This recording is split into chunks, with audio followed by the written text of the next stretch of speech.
Hello wives, அனைவருக்கும் வணக்கம். ராமபிரான் எப்படி இறந்தார், எங்கு இறந்தார்?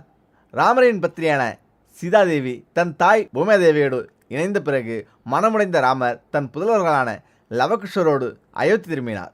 தன் புத்திரர்களை அரியணையில் அமர்த்தினார். தனது பிறப்பின் நோக்கம் நிறைவேறியதை அறிந்தார். ராமரின் பரமபக்தன் ஆன அனுமானோ காலதேவன் ராமனை நெருங்காத வண்ணம் காத்து வந்தார். ஆதிசேஷனின் அவதாரமான இலகுவனும் ராமரை பிரியாது இருந்ததால் காலதேவனால் ராமரை நெருங்க முடியவில்லை. அனுமனும் இலக்குவனும் தன்னுடன் இருந்ததால் தன் எண்ணம் ஈடாது என்று உணர்ந்தார் ராமர். ஒரு நாள் ராமர் தன் மோதிரத்தை தரையில் இருந்த ஒரு விரிசலில் நழுவவிட அம்மோதிரம் உள்ளே விழுந்தது. ராமர் அனுமனிடம் அந்த மோதிரத்தை கண்டுபிடித்து வர கூற, எப்பொழுதும் ராமனின் நாமத்தை ஜெபிக்கும் அனுமன் வண்டாக உருமாறி அத்துவாரத்துக்குள் சென்றார். உள்ளே சென்ற பின்புதான் அனுமனுக்கு தெரிந்தது தான் வந்தது நாகலோகம் என்று. அங்கு நாகர்களின் தலைவனான வாசுகியை சந்தித்தார். தான் வந்த நோக்கத்தை கூறிய அனுமான் தனக்கு உதவுமாறு வாசுகியிடம் வேண்டினான். வாசுகியும் அனுமனை நாகலோகத்தின் மையத்துக்கு அழைத்து சென்றது. அங்கு மோதிரங்கள் குவியலாக மலை போன்று இருந்தது கண்டு திகைத்தார் அனுமன். அவை அனைத்தும் ராமரின் மோதிரங்களாகவே அனுமனுக்கு தோன்றியது.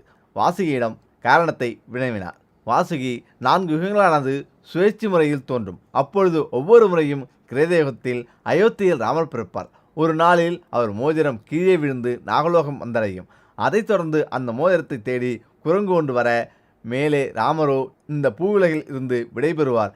அவ்வாறு விழுந்த மோதிரங்களின் குவியலே இம்மலை என்று கூறியது.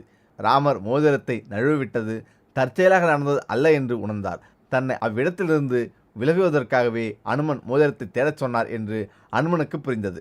மேலும் ராமரின் பிறப்பும் இறப்பும் யுகம் யுகங்களாக தொடரும் என குறிப்பிட்டிருந்தார் அனுமன். அதே சமயத்தில் காலதேவன் ஒரு சன்னியாசி வேடமணிந்து ராமரை காண வந்தார். தான் ராமரிடம் தனித்து பேச வேண்டும் எனவும் அவர்களது தனிமையை எவரேனும் தடுக்க எண்ணினால் அவருக்கு மரண தண்டனை விதிக்கப்பட வேண்டும் என்று சன்னியாசி ராமரிடம் கேட்டுக்கொண்டார். பின் இலகுவனை அறைக்குள் காவல் வைத்துவிட்டு உள்ளே சென்றார். பின் சன்னியாசி உருவத்தில் வந்த காலதேவன் அந்த நேரம் பார்த்து துர்வாசர் அயோத்திக்கு ராமரை காண வருகை தந்தார். இலக்குவன் அவரை உள்ளே செல்ல அனுமதிக்கவில்லை. கோபம் கொண்ட துர்வாசர் அயோத்தி மக்களை சபித்து விடுவதாக வெகுண்டார். விதியின் விளையாட்டினை உணர்ந்த இலகுவன் மக்களை சாபத்திலிருந்து காக்க தானே முன்வந்து அறைக்கு சென்றார். காலதேவன் தன் சுயரூபத்தில் ராமரோடு உரையாடி கொண்டிருந்தார். இலகுவனை கண்டதும் இருவரும் செய்வதறியாது திகைத்தனர். காலனோ ராமரிடம் தண்டனை நினைவுபடுத்திவிட்டு மறைந்துவிட ராமரோ மனம் கலங்கினார். அண்ணனால் தமக்கு தண்டனை வழங்குவது இயலாது என்று அறிந்த இலகுவனோ தன் உடைவாளை கொண்டு தன்னைத்தானே மாய்த்து கொண்டார். பிரியமான உறவுகளை தொலைத்த ராமரும் அதன் பின் சரயு நதியில் ஜலசமாதி அடைந்து வெகுண்டம் சென்றார். சரி, ராமாயணம் மற்றும் மகாபாரதம் நடந்ததற்கான சான்றுகள் என்ன? மகாபாரதம் நடந்ததற்கான சான்றுகள் இன்றும் குருஷேத்திரத்தில் இருக்கிறது. போர் நடந்த இடமாக கருதப்படுகிறது. சமீபத்தில் இந்திய வரலாறு மற்றும் அகழ்வாராய்ச்சித்துறையின் உத்தரப்பிரதேச மாநிலத்தில் உள்ள பகபட் மாநிலத்தில் நடத்திய அகழ்வாய்வில் மகாபாரத காலத்தோடு தொடர்புடைய பல பொருட்கள் கண்டுபிடிக்கப்பட்டன. அந்த ஆய்வில் 4000 ஆண்டுகளுக்கு மேல் பழமை வாய்ந்த போர்வாட்களின் பகுதிகள், உடைந்த அம்பு மற்றும் ஈட்டியின் பகுதியில் சிதைந்த நிலையில் ஒரு ரதம், மேலும் சில மனித எலும்புகள், 8 இலைகள் போன்ற ஒரு உருவம் பொறிக்கப்பட்ட சவப்பெட்டி, உடைந்த மண்பண்டங்கள், தங்க மணிகள் போன்றவை ஆய்வாளர்கள் கண்டெடுத்துள்ளனர். இந்த பொருட்கள் அனைத்தும் மகாபாரத போரோடு தொடர்புடையதாக ஆய்வாளர்கள் கருதுகின்றனர். இந்த அகழ்வாராய்ச்சியில் சிதைந்த நிலையில் கண்டெடுக்கப்பட்ட ரதம் இந்திய வரலாற்றில் ஒரு திருப்புமுனையை ஏற்படுத்தும் என வரலாற்றாளர்கள் கருதுகின்றனர். ஏனெனில் இத்தகைய ரதம் இந்தியாவில் கண்டெடுக்கப்பட்டது இதுவே முதல் முறை. இதற்கு முன்பு இதுபோன்ற ரதங்கள் உலகில் மிக பழமையான நாகரிகம் என கூறப்பட்ட மெசபதோமிய எகிப்திய நாகரிக அகழ்வாராய்ச்சிகளில் கூட கிடைக்கவில்லை. அதுவும் சில காலம் கழித்து மட்டுமே கண்டுபிடிக்கப்பட்டன. இந்த ரதம் குறித்து மேலும் பல ஆய்வுகள் நடைபெறுகின்றன. மகாபாரதத்தில் பிரம்மாஸ்திரம் எனப்படும் அணு ஆயுதம் போன்ற ஒன்று பயன்படுத்தப்பட்டதாக இந்தியாவின் பழமையான விஞ்ஞானத்தை குறித்து ஆராய்பவர்கள் கூறுகிறார்கள். இப்போது இங்கே கிடைத்திருக்கும் போர்க்கருவிகள் மற்றும் மனிதர்களின் எலும்புகளை அணுகி அணுக்கதிரியக்க ஆய்வுக்கு உட்படுத்தும் போது அந்த பிரம்மாஸ்திரத்தை பற்றிய மேலும் பல உண்மைகள் தெரிய வரலாம் என கருதுகின்றனர். ராமாயணம் மகாபாரதம் பற்றி யாரும் அறிந்திராத விஷயம் என்ன? மகாபாரதம் ஒரு அற்புதமான இதிகாசம். மகாபாரதம் சொல்லிக் கொடுக்காத சத்தியத்தை வேறு எந்த நூலும் சொல்லிக் கொடுக்க முடியாது. இப்படித்தான் வாழ வேண்டும் என்று ஒரு சாரரும், எப்படி வேண்டுமானாலும் வாழலாம் என்று இன்னொரு சாரரும் கூற, இந்த காவியத்தின் நாயகன் கண்ணன் மணிவண்ணன் நிகழ்த்திய லீலைகளால் நடந்தது குருஷேத்திர யுத்தம். யுத்தத்தின் முடிவில் முக்கியமானவர்களில் உயிருடன் இருந்தவர்கள் 13 பேர் மட்டுமே. இந்த மகாபாரதம் பற்றி அனைவரும் அறிந்திராத விஷயங்கள் எத்தனையோ உண்டு. அவற்றில் சிலவற்றை இங்கு பார்க்கலாம். 1. பஞ்சபாண்டவர்களில் யாருமே ஏகபத்தினி விரதர்கள் அல்ல. 2. யுதிஷ்டரின் மனைவிகள் திரௌபதி மற்றும் தேவிகா. பீஷ்மனின் மனைவிகள் திரௌபதி, இடுப்பி மற்றும் பலந்தாரா. அர்ஜுனனின் மனைவிகள் திரௌபதி, உலூப்பி, சித்ரங்கா மற்றும் சுபத்ரா. நகுலனின் மனைவி திரௌபதி மற்றும் கரமதி. சகாதேவனின் மனைவிகள் திரௌபதி மற்றும் விஜயா. இவருக்கு 7 மனைவிகள் உண்டு என்று சொல்பவர்களும் இருக்கிறார்கள். கிருஷ்ணரின் மகன் சம்பா துரியோதனின் மகளான லட்சுமணாவை மனம் புரிந்தான். கிருஷ்ணனும் துரியோதனனும் சம்பந்திகள். மகாபாரத யுத்தத்தில் மொத்தமாக இருந்தவர்கள் 38 லட்சத்துக்கும் அதிகமானவர்கள் என்று கூறுகிறார்கள். குருஷேத்திரம் யுத்தம் நடந்த காலத்தில் பீஷ்மரின் வயது 176 என்று கூறுகின்றனர். குருஷேத்திர யுத்தம் நடந்தபோது கர்ணனின் வயது 106, யுதிஷ்டரின் வயது 90, பீமன் மற்றும் துரியோதனின் வயது 89, கிருஷ்ணன் மற்றும் அர்ஜுனன் வயது 88, நகுலன் மற்றும் சகாதேவன் வயது 87. இப்பொழுது ராமாயணத்தை பற்றி பார்க்கலாம். 1. ராமாயணத்தில் அனுமான், வாலி, சுக்ரீவன் போன்றவர்களை டிவி சீரியலில் குரங்குகளைப் போல் சித்தரிக்கிறார்கள். அவர்களின் பெயர் வானரம். இதை வானம் மற்றும் நரை என்று பார்க்க வேண்டும். வன என்றால் காடு, நரை என்றால் மனிதன்.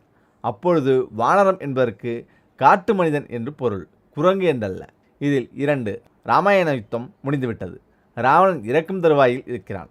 ராவணன் ஒரு மகா ஞானி என்று ராமர் அறிவார். அவர் இறப்பதற்குள் அவருள் இருக்கும் ஞானம் பகிரப்பட வேண்டும் என்ற ஆசையில் லட்சுமணனை அழைத்து, நீ ராவணனிடம் சென்று அவருடைய ஞானத்தை பகிர்ந்து கொள்ளுமாறு வேண்டு என்று சொல்கிறார். இறக்கும் தருவாயில் உள்ள ராவணனின் காதருகே சென்று உங்கள் ஞானத்தை பகிருங்கள் என்று கேட்கிறான். அவர் தலையை திருப்பிக் கொள்கிறார். இப்பொழுது லட்சுமணன் ராமனிடம் வந்து, ராவணனுக்கு அப்போதிருந்த அகங்காரம் இப்பொழுதும் உள்ளது, அவர் பகிர விரும்பவில்லை என்கிறார். ராமர் உடனே ராவணனின் கால் அருகில் சென்று விழுந்து கும்பிட்டு, உங்கள் ஞானத்தை பகிருங்கள் என்று கேட்கிறார். கண்விழித்த ராவணன், நான் உனக்கு ஒன்றே ஒன்று கூற விரும்புகிறேன். மனிதனின் எந்த செயலினால் அவனுக்கு தீங்கு விளையுமோ, நல்லது நடக்காதோ, அதையே மனிதன் செய்ய விரும்புகிறான். உதாரணமாக நான் சீதையை அபகரித்து வந்ததை கூறலாம்.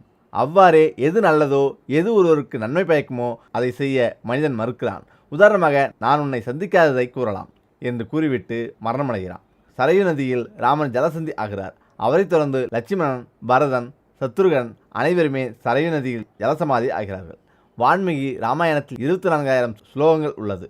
ஒவ்வொரு 1000வது ஸ்லோகத்தின் முதல் எழுத்தை ஒன்றுக்கு பக்கத்தில் இன்னொன்றை வைத்தால் மந்திரங்களில் சக்தி வாய்ந்த ஓம்பூர் போசுவ என்று தொடங்கும் காயத்ரி மந்திரத்தின் 24 எழுத்துக்களும் வரும்.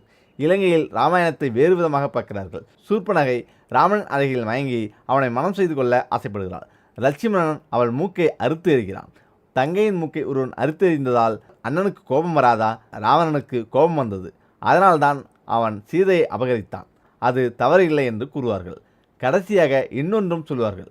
ராமன் இலங்கைக்கு படையெடுத்து செல்வதற்கு முன் ராமேஸ்வரத்தில் ஒரு சிவலிங்கத்தை நிறுவி அதற்கு பூஜை செய்து அதற்கு பின்னால் இலங்கை செல்லலாம் என்று முடிவெடுத்திருக்கிறார். ஆனால் அந்த பூஜையை செய்விக்க பண்டிதர் யாருமே இல்லை. அப்பொழுது ராமர் அனுமனை இலங்கைக்கு சென்று மகா பண்டிதரான வேத வித்தகரான ராவணனை இங்கு வந்து இந்த பூஜையை செய்யுமாறு நான் கேட்டேன் என்று சொல்லுங்கள் என்றார். ஹனுமான் இலங்கைக்கு சென்று ராவணனிடம் அவ்வாறே கூற அவரும் பெருந்தன்மையுடன் ராமேஸ்வரம் வந்து பூஜை செய்ய ஒத்துக்கொள்கிறார். ராமேஸ்வரம் வந்து பூஜைக்கான ஏற்பாடுகளை பார்க்கிறார்.